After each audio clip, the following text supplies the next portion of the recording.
ওহ, আমি কাল গেছিলাম তাদের বাড়িতে। আমি তাদের বাড়িতে গেছিলাম, গোটা গ্রামের মানুষ সেখানে জড়ো হয়েছিল।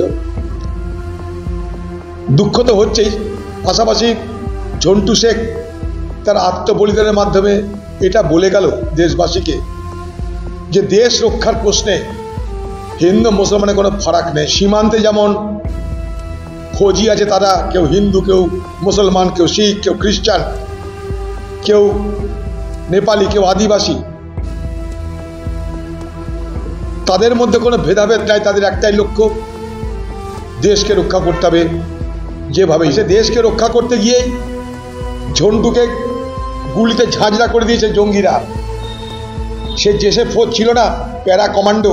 শুধু তাই নয়, ঝন্টুর আরেকটা ভাই, সেও কিন্তু বর্ডারে আছে, সেও কাশ্মীরে আছে, সেও দেশকে রক্ষা করার জন্য লড়ছে। ঝন্টুর আলী শেখের শহীদত্ব সারা দেশবাসীর কাছে একটা নতুন বার্তা দিল বটে, যে দেশ রক্ষার প্রশ্নে আমাদের সকলকে এক থাকতে হবে। ওয়াইফ, তার সঙ্গে তার ছেলেকে দেখলাম, তার বাচ্চা মেয়েকে দেখলাম। গোটা গ্রাম ভেঙে পড়েছে, সেখানটা গোটা এলাকা ভেঙে পড়েছে।